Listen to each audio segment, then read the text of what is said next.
Welcome to the deep dive. Today we're jumping into a really fascinating stack of sources, all about astronomy. Yeah, it's quite a collection. Our mission, really, is to unpack all this material articles, research covering, well, everything from our own solar system, our backyard, Yeah. all the way out to distant galaxies. And the tools we use to see them. Exactly. We're trying to pull out the core insights, basically give you a head start on what these sources say about what's out there. That's the plan. I mean, the material is pretty broad. We're touching on planets, stars, light itself, telescopes, even the structure of the universe. Hmm. But the goal is really to distill it down based only on these sources, to give you those fundamental concepts astronomers use, a sort of shortcut. And we've curated this specifically for you, the listener. Mhm. Think of it as us helping you sort through all this information, find the really important bits, the surprising ideas. Okay, Good. okay, let's kick things off right here, looking up from Earth. How did people first see things? The sources talk about the ecliptic, that path the sun seems to take across the sky during the year. Right. That apparent path. And it's kind of cool how, because Earth is moving, the sun actually rises, about 4 minutes later each day compared to the background stars. Yeah, it's a subtle thing, but it shows our own motion. And understanding those motions led to, well, a massive shift. Huge, realizing Earth isn't the center. Exactly. The sources really highlight Nicholas Copernicus, in his book De Revolutionibus, introducing the heliocentric model. The idea that Earth is just another planet going around the sun. Which was, revolutionary. It completely changed centuries of thinking. Then comes Galileo, often called the father of modern experimental physics and telescopic astronomy. A big title. And the sources get into his key observations around 1610. Imagine being the first to see the Milky Way, not as a cloud, but just countless stars. Must have been mind-blowing. And he mapped the moon's craters and mountains, saw Venus go through phases like our moon. Which really backed up Copernicus. Totally.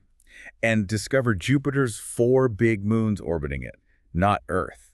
His telescope work was crucial evidence, even though it got him in trouble. Yeah, accusations of heresy and all that. Right. But the sources also point out that these ideas didn't come from nowhere. They mention ancient Greeks, like Pythagoras believing Earth was a sphere, and Aristotle, who not only argued for a spherical Earth, but also figured the sun had to be much farther than the moon. Pretty smart deductions. And much later there was Hipparchus, who the sources say discovered precession, that slow wobble of Earth's axis. Yeah, another subtle long-term motion. It's a real contrast when you compare this kind of scientific observation building over centuries with, well, other ways of thinking. Like astrology. Like astrology, yeah. The sources touch on it. They note that, okay, few educated folks today believe their lives are completely predetermined by star signs. But many still use it for, personality insights or seeing if people are compatible. So the sources raise a question for you, the listener. Does astrology actually provide useful information that can be scientifically tested? It highlights that difference, doesn't it, between belief and testable science. Precisely. Okay, next giant leap. Isaac Newton. The sources paint him as this genius who basically built the framework that made sense of Galileo, Kepler's laws, Tycho Brahe's data, Tied it all together? with his universal law of gravitation. That force between any two objects with mass, fifth gravity equals G times m1 times m2 over r squared. And that law is just incredibly powerful. It explains why we have weight that's gravity pulling on our mass. Our mass stays the same, but our weight would be less on the moon, right? Because the moon has less mass. Makes sense. And the sources explain how Newton tweaked Kepler's third law, adding in the masses, which lets astronomers weigh stars and planets just by watching orbits. Yeah. They give this example. Imagine 2 asteroids pulling on each other. The force is the same on both, but the smaller one accelerates more. And it's gravity plus speed that keeps the space station falling around Earth, not into it. Okay, so let's zoom back in a bit. Yeah. To our own solar system neighborhood, the sources list the planets we know. Mercury, Venus, Earth, Mars, Jupiter, Saturn, Uranus, Neptune. And Pluto, which they're careful to call a dwarf planet now. Right. And they split them into 2 main types. The rocky terrestrial ones near the sun. And the gas and ice giants further out, built around these dense cores. So let's look at those inner rocky worlds first. The moon, Mercury, Earth, Venus, Mars. The sources say they were all molten once. Yeah, hot enough for differentiation to happen. The heavier stuff, like iron and nickel, sank to the core. Lighter rock formed the crust. And their surfaces got battered by impacts, but also changed by geology. Though, interestingly, the sources say Earth and Venus have the most geological activity. Well, our moon is pretty much geologically dead now. Let's dive into Venus for a second. The sources mention incredible volcanoes, like Sifmons and these weird, flat pancake domes. Yeah, unique features. But the big story is its atmosphere. Super thick, crushing pressure, and incredibly hot. It makes you wonder, as the sources suggest, did it start like Earth and suffer a runaway greenhouse effect? Where heating releases more water vapor, more CO2, trapping more heat. A vicious cycle. Yeah, it's a cautionary tale, maybe? Then there's Mars. Geologically different again. The sources describe it as kind of two-faced. Old, cratered highlands in the south, younger volcanic plains in the north. A bit like Earth's continents and ocean basins, or maybe the Moon's highlands and Maria, but not like Mercury, which is cratered all over. And the landing sites, Viking, Pathfinder, they show these windswept rocky plains. Its atmosphere is thin, but has dust clouds, water ice clouds. And even CO2 ice clouds, which is unique because it gets so cold there. And like Earth, it has polar caps that change with the seasons. You can see them shrink and grow. Right. And the sources can't resist mentioning Percival Lowell and his enthusiastic ideas about canals and Martian civilizations, building on Schiaparelli's observations. The romantic notion, but wrong. Yeah. Okay, moving on to the giants. Mostly hydrogen and helium, right? Around cores maybe 10 times Earth's mass. Yeah. Huge atmospheres. Jupiter and Saturn have those very distinct bands or zones. And Saturn's rings, just spectacular. And the sources explain they're not solid sheets, but tiny particles herded by shepherd moons, like Pandora and Prometheus guiding the F-ring. And Cordelia and Ophelia doing a similar job for one of Uranus's rings, gravity at work in complex ways. What about the moons out there? Very different from ours. Right. Lots of ice. Oh yeah, incredibly diverse. The sources really focus on Jupiter's big four Galilean moons, Io, Europa, Ganymede, Callisto, and Saturn's Titan. Ice sounds wild. It is. Jupiter's gravity basically needs it through tidal forces, generating enough heat for constant, massive volcanic eruptions. It's the most volcanically active place we know. Wow. And Europa. Yeah. Same tidal forces seem to crack its icy shell, and the evidence strongly suggests there's a liquid water ocean underneath that ice. Which makes it super interesting for this search for life. Exactly. A potential habitat beyond Earth. And Titan's unique, too, with its thick, nitrogen-rich atmosphere. We should mention Pluto and Charon. Charon's huge compared to Pluto, more than half its size. Like a double world, the sources call them. And seeing Pluto next to Earth in diagrams really shows why it got reclassified. It's tiny. So besides planets and moons, there are the small bodies, asteroids and comets, cosmic fossils, the sources call them. Leftovers from when the solar system formed, yeah. Comets come from the outer reaches, the Oort cloud or Kuiper belt, mostly ice and dust. And they grow those tails when they get near the sun. Two tails, usually. A dust tail pushed by sunlight and an ion or gas tail pushed by the solar wind. Asteroids are rockier, some are solid, some like Itokawa are just rubble piles. And many cross Earth's orbit, which is something to keep an eye on. And this all ties back to how the solar system formed, right? From a giant spinning cloud of gas and dust, the solar nebula. That's the leading theory described in the sources. Gravity pulled material together into clumps, planetesimals, which grew into planets and moons. Asteroids and comets are the bits that didn't make it into a larger body. And we see similar disks around other young stars. Yeah, suggesting planet formation might be, pretty common out there. Okay, so how do we actually know all this stuff? How do we learn about a star's temperature or what a distant planet's atmosphere is made of? It starts with light. It really does. Light's weird. It acts like both a wave and a particle, a photon. High-energy photons like X-rays are high-frequency waves. Low energy like radio are low frequency. Right. And that whole range is the electromagnetic spectrum. Gamma rays, X-rays, UV, visible light, infrared, radio waves. And our atmosphere blocks a lot of that, doesn't it? It does. That's why we need space telescopes for X-rays or much of the infrared. But visible light gets through, and so do FM radio and TV waves, thankfully. So the key tool is spectroscopy, splitting light up. Absolutely fundamental. You pass light through a spectrometer. It spreads out into a spectrum like a rainbow, but way more detailed. And that spectrum tells you composition, temperature, motion, so much. How does it tell you composition? Spectral lines. Exactly. Each element, or even compound, has a unique fingerprint. If you heat up a thin gas, it emits bright lines at specific wavelengths, emission lines. Okay. If white light passes through a cooler gas, The gas absorbs those same specific wavelengths, leaving dark absorption lines. Fraunhofer saw those in the sun spectrum ages ago. And why those specific lines? It's down to atoms. The sources Okay. mention the Bohr model analogy. Electrons jump between energy levels, absorbing or emitting photons of very specific energies, which means specific wavelengths or colors. That's the fingerprint. Got it. And temperature. You mentioned color before. Yeah, Wien's law. Hotter things glow brightest at shorter, bluer wavelengths. Cooler things peak at longer, redder wavelengths. So a star's overall color is a pretty good thermometer. And motion. That's a Doppler shift. That's the one. If something's moving away, its light waves get stretched out, shifted towards red shift. Yeah. If it's moving towards us, waves get compressed, shifted towards blue shift. That's simple enough. Well, the amount of shift tells you the speed directly towards or away from you. The sources caution, though. You can't just look at how strong a spectral line is and say, oh, there's lots of that element.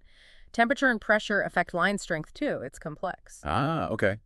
Is there anything else spectra tell us? Yes. Even the width of the spectral lines gives clues. Giant stars have really low pressure in their outer layers, their atmospheres. Right. Less pressure means atoms collide less often while they're emitting or absorbing light, which makes the spectral lines narrower. So careful analysis can help distinguish a giant star from a smaller, denser star just from its light. Incredible detail. So we need telescopes to gather this light. What kinds? Well, the sources focus on visible light reflectors using mirrors, like the big Hale telescope at Palomar. One Hubble used. Well, Hubble used the earlier 100-inch scope at Mount Wilson for his breakthrough work, showing other galaxies were separate island universes, as they called them. Palomar came later, but built on that. Ah, okay.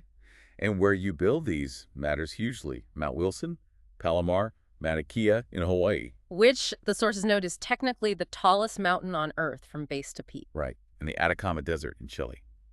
Why these spots? High and dry. You want to get above the thickest, wettest parts of the atmosphere. Air turbulence blurs images, and water vapor absorbs infrared light. So not just height, but dryness too. Makes sense why Everest isn't ideal, plus, access. Exactly. Practicality matters. And even better is space. Like Hubble, there's an artist's impression here. Yeah. And infrared space telescopes too. Yeah, like IRAS, the first big infrared surveyor, and Spitzer, great for seeing cool, dusty things. And the sources look ahead to the James Webb Space Telescope. The JWST. Huge 6-meter mirror, way out past the moon. Successor to Hubble and Spitzer, designed to see the very first stars forming in the early universe. That picture of its gold mirrors is amazing. And radio telescopes, they look different. They do, often huge dishes. But the clever trick mentioned is interferometry, like the very large array, the VLA. Linking multiple dishes. Yeah, electronically combining their signals. It gives you the resolution, the sharpness of detail, as if you had one enormous dish the size of the whole array. It can be as sharp as optical telescopes. Okay, so with these tools, let's look further out. Stars. Distant suns. The distances are just mind-boggling. Absolutely. We use the light year. Distance light travels in a year, about 9.5 trillion kilometers. And the nearest star is over 4 light years away. Puts things in perspective, doesn't it? It really does. But we can still learn about them, like their mass. We can, especially if they're in binary systems, two stars orbiting each other. We watch their dance, apply Newton's version of Kepler's third law, and bingo, you can calculate their masses. A key tool for organizing stars seems to be this HR diagram. Hertz-Sprung-Russell. Oh, absolutely. The HR diagram plots luminosity or brightness against temperature or spectral type, OBA, FGKM. Remember that sequence? Hot blue O stars to cool red M stars. Right. And most stars, like our sun, fall on that main diagonal line, the main sequence. But it clearly shows other groups too, like the bright giants and the faint white dwarfs. White dwarfs. Yeah. The sources call them dying stars. Kind of the end state for stars like the sun. About 7% of stars near us are white dwarfs. The sources mention one, 40 Eridani b. It's hot, 12,000 Kelvin. Hotter than the sun's surface. Yeah, but it's incredibly faint because it's tiny, about the size of Earth, but with maybe half the sun's mass packed inside. So the density must be insane. Off the charts. The source calculates a teaspoonful would weigh 50 tons. It's matter crushed into a state called degenerate matter, not normal atoms anymore. Wow, and how do stars shine for so long? Billions of years. That was a big puzzle. 19th century scientists thought maybe chemical burning or gravity shrinking the star. But that wouldn't last long enough. Nowhere near. Geologists knew Earth had water 4 billion years ago, so the sun had to be shining steadily for at least that long. Chemical or gravitational energy runs out way too fast. So the answer is? Nuclear fusion. Deep in the core, hydrogen atoms fusing together to make helium, releasing enormous energy according to EMC. Needs incredible temperatures, though. Over 10 or 12 million Kelvin to get protons close enough to overcome their repulsion and let the strong nuclear force bind them. And the sun has zones inside. Yep. The core, where fusion happens, a radiative zone where energy bounces around as photons, and an outer convection zone where hot gas physically rises, cools, and sinks, carrying energy outwards. Temperature, density, hydrogen fuel, it all changes drastically from center to surface. And new stars are still forming? Continuously, the sources say. From cold clouds of gas and dust collapsing under gravity, once the core gets hot enough for fusion, a star is born. Happens all the time in the Milky Way. Okay, so stars are born, they live, and then they die. White dwarfs are one end. What about more dramatic ends? Well, if a star is really massive, its end can be spectacular. If the core left after it explodes as a supernova is more than about 3 times the sun's mass, gravity wins completely. Nothing can stop the collapse. Theory says it crushes down to an infinitely small point, a singularity. It becomes a black hole. Which leads to the event horizon concept, a point of no return. Exactly. It's the boundary where the escape velocity needed to get away becomes equal to the speed of light, since nothing can go faster than light. Nothing gets out, not even light. Right. The sources use this thought experiment. Gravity bends light. Near a black hole, space is so warped that any light trying to leave from inside the event horizon just curves back in. Information is trapped. What happens inside can never affect the outside. Mind-bending. What about supernovae?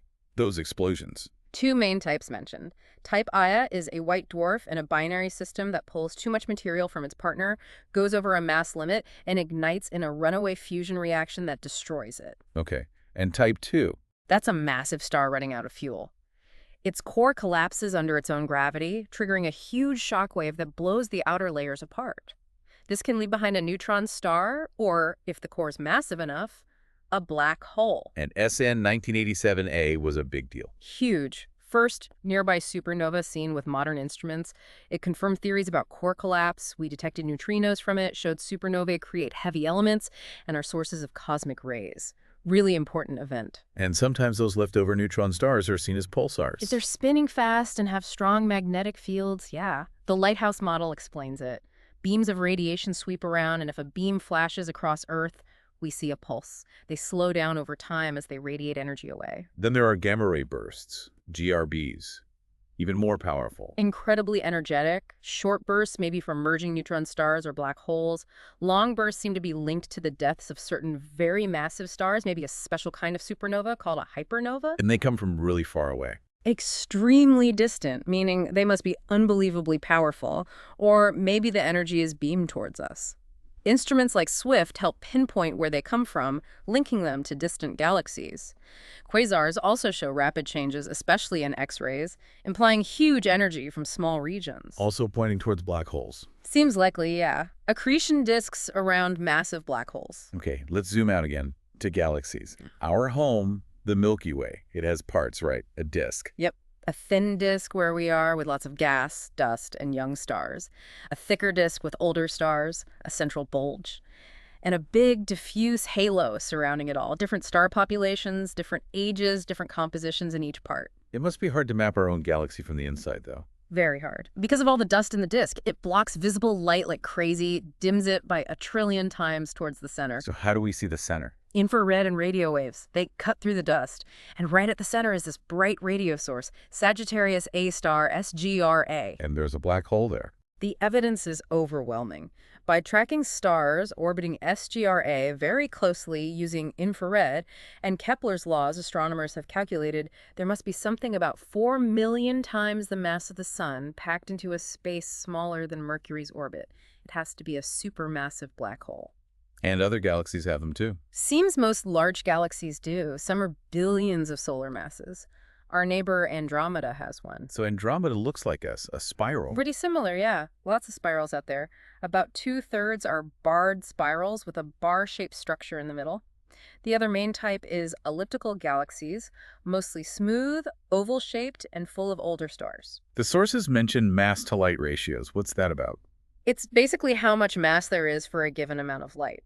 Galaxies making lots of bright young stars have low ratios, maybe 1 to 10. Okay. Old galaxies, like ellipticals, have higher ratios, 10 to 20, because older stars are dimmer for their mass. But the kicker is the outer parts of galaxies. What about them? Their mass-to-light ratios can be up to 100. There's way more mass than the visible stars and gas can account for. Dark matter. Exactly. Strong evidence that galaxies are embedded in these huge halos of invisible dark matter. Getting distances to these galaxies must be tough. It's a huge challenge.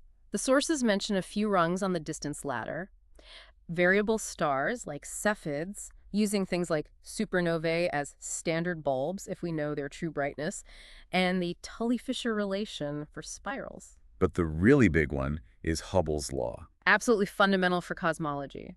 Edwin Hubble discovered that galaxies are moving away from us, and the farther away they are, the faster they recede. Redshift again. Yep. The speed is proportional to distance. Hubble's constant quantifies it. The sources give about 22 kilometers per second faster for every million light years farther away. So if you measure a galaxy's redshifts, you know its speed, and you can estimate its distance. Exactly. Redshift becomes our primary tool for mapping the large-scale universe. Which brings us to quasars, these really distant bright objects. Yeah, they were puzzling at first. Looked like stars, but had strong radio emission and weird spectra, like 3C273. And the breakthrough was? Martin Schmidt realized the weird spectral lines were just normal hydrogen lines, but shifted massively to the red. Huge redshifts. Meaning they're moving away incredibly fast. Some at 15%, even 36% the speed of light, according to the sources, which, by Hubble's law, means they are fantastically distant. And Hubble telescope images confirmed they're in the centers of galaxies. Yes, very distant galaxies. And to be so bright from so far away, they must be putting out insane amounts of energy. Powered by those supermassive black holes. That's the accepted model. Material falling into the black hole forms an accretion disk, heats up incredibly hot, and radiates intensely. Their rapid flickering limits the size of the emitting region, fitting the black hole picture. So seeing quasars is like looking back in time. Precisely. Light takes billions of years to reach us from them. We see them as they were when the universe was much younger. Some quasars formed just a few 100 million years after the Big Bang. Wow, early universe probes. And they were more common back then when galaxies were forming and there was more gas around to feed the black holes. Their mass seems linked to the galaxy's bulge mass, too. About 1/1200th. Amazing connection. Okay, finally, let's talk about finding planets outside our solar system. Exoplanets. A super exciting field. The sources highlight two main detection methods. First, the transit method. Watching for a star to dim slightly. Exactly. As a planet passes in front, it blocks a tiny bit of starlight. The amount of dimming tells you the planet's size relative to the star. How often it happens tells you the orbit. Space telescopes like Kepler and TESS use this. They can find planets down to Mars size this way. And the other method? Doppler. The Doppler method, or radial velocity method. You look for the tiny wobble in the star's motion caused by the planet's gravitational tug. Using the Doppler shift of the star's light. That's right. Blue shift as it wobbles towards us, red shift as it wobbles away. This gives you an estimate of the planet's mass. And if you have both methods for the same planet. That's the gold standard. Transit gives you size, Doppler gives you mass. Mass and size together give you density. Which tells you what it's made of. Rocky. Gassy. Pretty much. The sources mention HD 29458b, the first transiting planet studied this way, found to be a hot Jupiter, a gas giant, but less dense than expected, telling us something about its structure. And the big goal is finding Earth-like planets in the habitable zone. That's the dream for many. Finding planets the right size, at the right distance from their star, where liquid water could exist on the surface. Does it have to be a sun-like star? Good question. Maybe planets around cooler, smaller K or M stars could also be habitable. The sources mention the planet found around Proxima Centauri, our nearest neighbor star, which is an M dwarf. There's an image here showing lots of potential Earth-like worlds. The possibilities seem vast. Wow. What an incredible sweep through astronomy, all based on these sources. From, just looking up and figuring out the sun's path to understanding gravity, light, how stars live and die, mapping galaxies, finding black holes, and now searching for other Earths. Yeah, we've really hit the key points from this material, gravity, light, matter, energy, the sheer scale of it all, and how we observe it. Each concept builds on the previous one, hopefully giving you, the listener, a solid foundation based strictly on what these sources presented. It really highlights how much we've figured out. It's pretty staggering, but it also feels like there's so much more we don't know. Absolutely. Which leads to a final thought for you to consider. We talked about dark matter. The sources make it clear it dominates the mass of galaxies, but we can't see it, we don't really know what it is. Right, this huge invisible component. So, if that much of the universe is fundamentally invisible and mysterious to us right now, what else might be out there? What discoveries are waiting, perhaps requiring tools or ideas we haven't even conceived of yet? A humbling thought to end on. Thanks for diving deep into the cosmos with us today.